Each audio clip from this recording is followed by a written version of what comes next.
Friends, CTET 2011 paper में जो 30 number का मैथ आता है, तो हम मैथ के पोर्शंस को करवा रहे हैं। हाँ, आपका क्वेश्चन नंबर 31 है। कक्षा छठी का शिक्षिका प्रत्येक बच्चे को 1 सेंटीमीटर ग्रिड पेपर और कैंची देती है, यानी कि ग्रिड पेपर और कैंची उपलब्ध करवाती है। तो उनसे चाहती है कि बताए कि द्विआयामी आकृतियों को त्रिआयामी वस्तुओं के रूप में कैसे मोड़ा जा सकता है, यानी कि जो 2 डायमेंशन होता है उसको 3 डायमेंशंस के अंदर कैसे मोड़ा जाए। तो इनमें से कौन सी संकल्पना की वो खोज कर रही है। परावर्तन के द्वारा मोड़ा जाएगा, नेट्स के द्वारा मोड़ा जाएगा, दशमलव प्रणाली के द्वारा मोड़ा जाएगा, या घूर्णन के द्वारा। तो 2 डायमेंशन को 3 डायमेंशन में चेंज करने के लिए आप रोटेशनल प्रणाली को यूज़ करेंगे, यानी कि घूर्णन प्रणाली को यूज़ करके वह बच्चा 2 डायमेंशनल आकृति को 3 डायमेंशनल आकृति में चेंज कर सकता है। नेक्स्ट क्वेश्चन आपका, यदि एक वर्गाकार कागज की 2 आसन भुजाओं को क्रमशः 20%, 40% घटा दिया जाए तो नया क्षेत्रफल कितने % आपका घट जाएगा। स्टूडेंट्स, आपका एक फॉर्मूला होता है घटाने में x + y - xy में 100। अगर आप इस फॉर्मूले का यूज़ करेंगे तो हमें दोनों आसन भुजाओं को 20% 40% घटाया गया है, तो नया जो आपका एरिया मिलेगा कितने % घटेगा, वो आपका आंसर होगा 48%। नेक्स्ट क्वेश्चन है, समबाहु त्रिभुज की भुजा और ऊंचाई का अनुपात निकालना है। उसकी साइड्स और जो उसकी एच है उसका रेशो निकालना है। तो स्टूडेंट्स, इसकी साइड्स और रेशो का जो ऊंचाई का रेशो होगा वो होगा आपका 2:√3। नेक्स्ट क्वेश्चन स्टूडेंट्स आपका, यदि आपको वैल्यूज़ गिवन है एक्स की, तो इसकी बगैर डेसिमल्स की वैल्यू कितनी होगी। तो स्टूडेंट्स, आपको यहाँ पर से पॉइंट्स खत्म करके क्रॉस मल्टीप्लिकेशन कर लेनी है, जिससे आपकी वैल्यूज़ मिल जाएगी यहाँ पर x/10। नेक्स्ट क्वेश्चन है, कागज़ मोड़ने की गतिविधि के साथ एक शिक्षक समांतर चतुर्भुज और त्रिभुज के क्षेत्रफलों का संबंध चित्रण करने की कोशिश कर रही है कि हमारे समांतर चतुर्भुज में त्रिभुज के एरिया के अंदर क्या आपस में रिलेशन है, क्या उनमें समानता है। तो इन चारों ऑप्शन में से सबसे बेस्ट ऑप्शन कौन सा रहेगा जिससे वह बच्चों को समझा सके।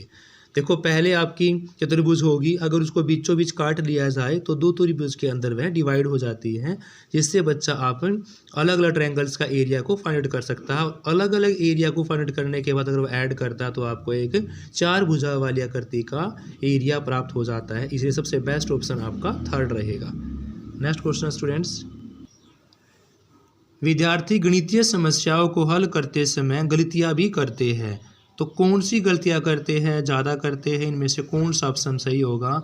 वे एक से अधिक पाठ्य पुस्तकें नहीं पढ़ते।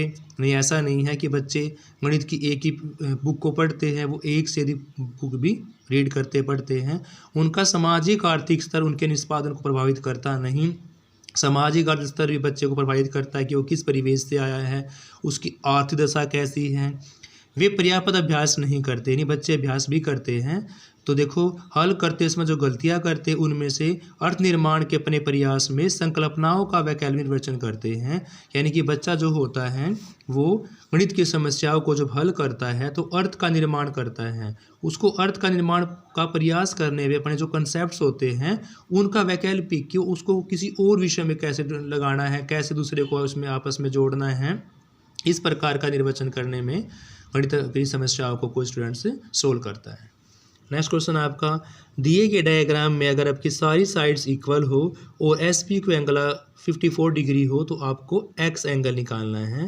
देखो, अगर एंगल सम प्रॉपर्टी का आप इसमें यूज़ करोगे तो आप इसका आंसर पाओगे 54 डिग्री। नेक्स्ट क्वेश्चन स्टूडेंट्स आपका, 57.12% की इनमें से कौन सा ऑप्शन सही होगा। तो आपको यहाँ परसेंट और इसका पॉइंट्स खत्म कर लेना, 100 और भी डिवाइड करोगे तो आपका आंसर में से मिलेगा 357 में 625। तो आपका ऑप्शन नंबर 2 सही होगा।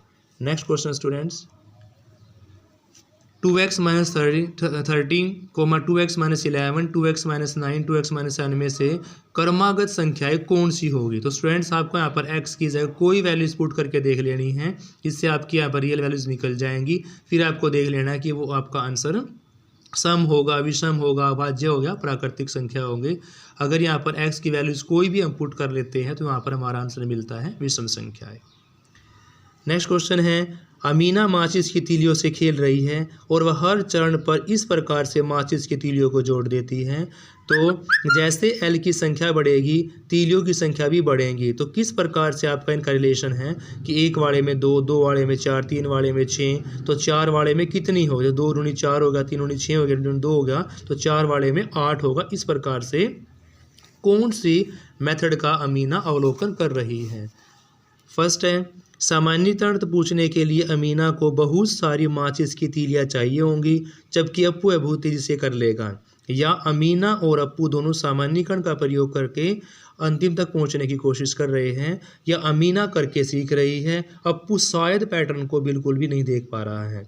अमीना केवल खेल रही है और अप्पू गणित कर रहा है। देखो अप्पू जो है, अमीना सिर्फ खेल रही है, वो तीलियों को आपस में जोड़ जोड़ कर देख रही है, लेकिन जो अप्पू है वो रिलेशंस भी ढूंढ रहा है कि 1 की 2 होगी, 2 की 4 होगी, 3 की 6 होगी, 4 की 8 होगी। इस प्रकार अप्पू गणित का प्रयोग कर रहा है और अमीना क्या कर रही है? सिर्फ खेल रही है। नेक्स्ट क्वेश्चन हम नेक्स्ट वीडियो में करेंगे स्टूडेंट्स। Thank you.